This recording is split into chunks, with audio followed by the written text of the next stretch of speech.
பிளானா? தெருவில் சுத்துறவங்ககிட்டயா? இங்க பாரு, உனக்கு வயசு எவ்வளவு இருக்கோ அதை விட அதிகமா இந்த கம்பெனியை நான் நடத்தின அனுபவம் இருக்கு. நாம அபினவ் சொல்றத கேட்கணும். அவன் சொல்றதுல ஒரு பாயிண்ட் இருக்கு. எப்படி இப்படியெல்லாம் சொல்ல முடியும்? நீங்க என்ன சொல்ல வரீங்க? இந்த பிரச்சனைகளுக்கு இடையில் அனன்யா ஆழ்ந்த யோசனையில் அமர்ந்திருந்தாள். அவளுக்கு அவளுடைய தாத்தா சொன்ன விஷயம் ஞாபகத்திற்கு வந்தது. அனன்யா கண்ணு, அபினவ் உனக்கு ரொம்ப நல்ல வாழ்க்கை துணை.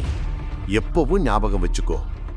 உனக்கோ இல்ல சிங் இண்டஸ்ட்ரீஸுக்கோ எப்ப கஷ்டம் வந்தாலும் அபினவ் தான் உன்னை அதிலிருந்து வெளியே கொண்டு வருவான். அங்கு நடந்து கொண்டிருந்த சண்டையை பார்த்து அனன்யா சத்தமாக கத்தினாள். சிராக், மறந்துடாத, இந்த கம்பெனி என்னோடது. எந்த டிசிஷன் எடுக்கிறதுக்கும் எனக்கு இங்க பவர் இருக்கு. Sit down.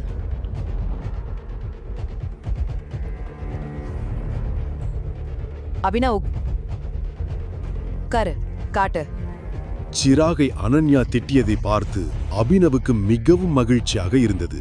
ரவிகாந்த் அபினவை தனக்கு அருகில் இருந்த சேரில் உட்கார வைத்தார். அதற்கு பிறகு அபினவ் தனக்கு முன் கிளாஸில் இருந்த தண்ணீரை ஒரே மூச்சில் குடித்தான். முழு வீடியோவை பாக்கெட் FM தமிழ் யூடியூப் சேனலில் கண்டு மகிழுங்கள்.